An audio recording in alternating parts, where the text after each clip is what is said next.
Today is Friday, July 12th. It's 8:33 a.m.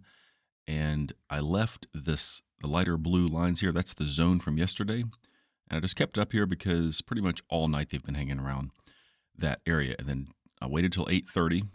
I had these levels on the board at 8 o'clock this morning. I just kind of waited around to see what would happen at 8:30. I should have been recording this then. But anyway, it's kind of interesting. They bounced down into this zone I have for today. This is a legitimate zone for today. This is where they're at currently at 8:33 a.m. and counting. But we'll come back to this chart after the market closes. These levels do not matter. And in fact, let's just go ahead and go back to the full day or the regular session. This is what this is going to look like when we come back to it at after the market closes sometime. Several things could happen today. Don't want to predict anything. I just want to focus on the levels for the day, but there could be a retracement of the big move down yesterday, a relatively big move. They could go up part of that.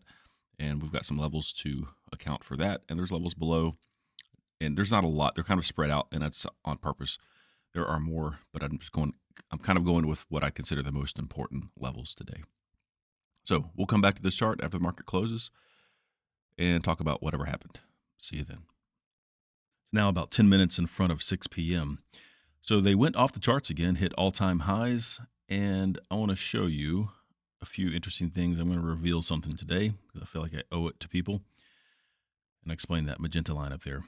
I didn't take any trades. I was ready to take a trade here at 559.95, so operating level 559.90, 5-cent buffer. So there's a rule I have, and I kind of call it the 20-20 rule. So if you get within 20 pennies or 20 cents of a level for 20 minutes or more, then ignore that level. In other words, they're coming up here. I mean, you can see that. I'm just going to put it this way. You see the highs kind of in this area. They're definitely within 20 cents. They're 5-6 pennies or so away before the first time they pulled away. And they could not get up there. So that's a consolidation that is bullish in nature. They're building steam to bust through. So once they hit the level, which happened, I think, at exactly 20 minutes for the first time they attempted it. So here it's 10:12. Now it's 10:32. There's 20 minutes has passed. They have not hit this level. It was in the system. I had it triggered to go. And so as soon as I was getting close to 10:32 a.m., I canceled the order and just sat back and watched them power through. So I'm glad I did not take this trade for a short position here. Now, I just want to point something out. So the operating level was 559.95. So if you add 5 cents to it, it's 560. Why would I do this? Well, when they're coming back down into this area which provided resistance before, it's generally going to provide some support. So I was ready to buy for just a quick scalp trade. Because going into the day, I really thought they were going to retrace a portion of the move. This was around the 61.8% retracement, Fibonacci retracement, and 75 was up here somewhere. So I expected them to come back. Remember I said that, well, I might have mentioned this, or I know I mentioned this in the email this morning, that oftentimes they'll retrace a portion of the move after a day like yesterday and then possibly come back and go lower. Well, they didn't do that, and they didn't have enough reaction at that 61.8% retracement here, which is right around this 560 number. So I thought, well, I could probably get a bounce off of it, but they didn't get down there. So once I missed this, in other words, they didn't get low enough for me to buy a contract or two for a quick bounce in the other direction. It continued higher. I went out to lunch and ended up coming back, shutting down, and I was gone, away from my computer, had some things to do before they got to this next level. So this is what I want to talk about. Would I have taken this trade? Yes, I probably would have. Why? I'm talking about the one here at 562.15. That's the operating level. I've added a 5-cent buffer because while they did come up within 20 cents here and kind of hovered underneath it for a while, it wasn't really long enough. So sometimes you'll see them come up, you'll get the trade triggered, they're out of the money a little bit, there's some liquidity up here, then they fall down. So if I took this trade, I would have been out of the money. I've done the math already. And the ironic thing is the time to reverse, the signal I would have had would have been right up close to this 563.65. So why is that level here? Well, I'm going to show you something in a minute, and that I kind of kicking myself for not putting this on. So I have some levels that I calculate every Monday morning. They're based on longer-term data. So far this week, from Monday through now, none of the levels had been hit. And I honestly didn't think they'd go this high. I mean, that kind of shame on me for making assumptions, because I had in my mind going in the morning they're going to retrace part of it and then come back down. And so when they were up here, I didn't see this until after the fact, but I had this level from Monday morning and a trend line. Well, let me just go ahead and show it to you. I'll bring up a 15-minute chart.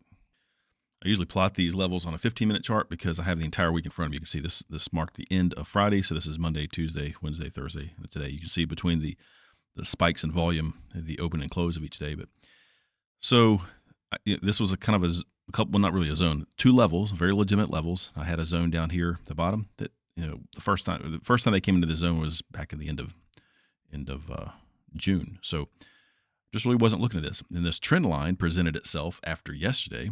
I kind of connected the pivot highs from a couple other places, just looking at it. So this was kind of off my radar at this time of the day, and it happened to be perfect. By the way, you can see this level here. So there was a zone from this morning right in this general area. And I don't know if it's pretty obvious now why I thought that could be important for a few reasons. Been waiting for them to come back to this trend line. Happened to be a 200 period moving average on 15-minute chart. And there was other reasons, but there's a gap over here. There's several things that hadn't been filled yet. But back to this point. So here's a level at 563.65 right out of the calculator. They went to a high of 563.67, 2 pennies, pulled away for the rest of the day. And I just apologize, it wasn't on the table at all. I didn't have it on the board today. That was just an oversight on my part. So I would say that if I were at my computer trading and thinking about going short here, and I was in a short position, I'm out of the money, believe me, I would be looking for any reason for another destination, and I would have found this.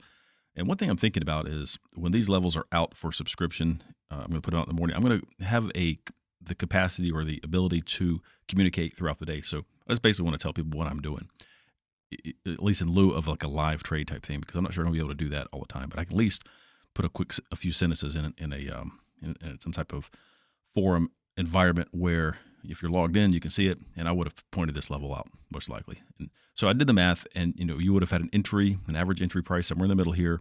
There would have been a new fumble threshold and everything else, because the fumble threshold was not hit on this entire run. That's 14 3/4 points out of the money before they hit this level.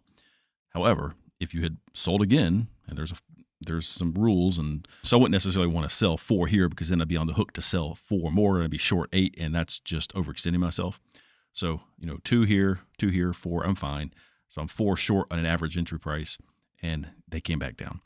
Not in the manner that I expected from this morning, but they did ultimately come down, and they closed pretty much almost right at the level that we had from the morning, or one of the levels from the morning. So this was important, just not in the way that I would have liked them. So I didn't take any trades. Was ready for this one, and the rest of the day I didn't see it until about 30 minutes ago, and I'm doing some post-analysis, and I realized this 563.65 had been on the board since Monday, and, oversight on my part. So what I'm going to put here in the log is exactly what you would have done, playing by the rules. This level in column E would not have been triggered because of a near miss, a classic, too close for too long. They're building some steam to bust through, and that's exactly what happened. So no harm, no foul. Wouldn't have even entered that one or triggered it, or if you had triggered it, it would have jumped out because of the time function of that. The next level, you would have incurred a 14 3/4 point fumble or loss at that level, and when you reversed, it would have exact opposite would have happened. It did not continue higher. They reversed on the dime there, and you would have lost 5 points. That's exactly playing by the rules, which I'm going to spare you all the details of that. So yeah, not a pretty day. If I were trading this, I would not have done that, but it's easier to say that now, of course. But part of the reason I'm putting this in here in this log now, just to show you if you're strictly adhering to the rules and you did not have that level and you had no way of knowing it was up there and you didn't know the next destination, is that considering the law of large numbers, the average for trading one contract prior to me putting this kind of a big loss in here was $217 a day. So in the big picture, it's not a big effect on the averages. And I think that's important to share. If you're trading, say, 2 contracts, well, your average prior to that, let's just show you what it looked like. It was 434. So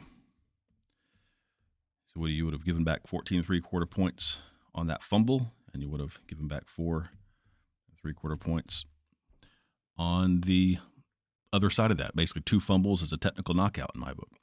So yeah, you would have come down a little bit on the average, but I think it's important to know that over time, the ugly days like this would have been, not necessarily a pretty day, they don't affect the big picture too much. But that's essentially playing by the rules, not knowing anything else.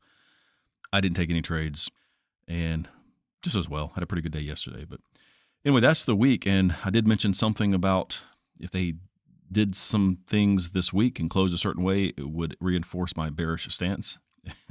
And they did not do that. They went and hit all-time highs, of course, and they closed relatively strong. According to all the larger time frames, they're bullish.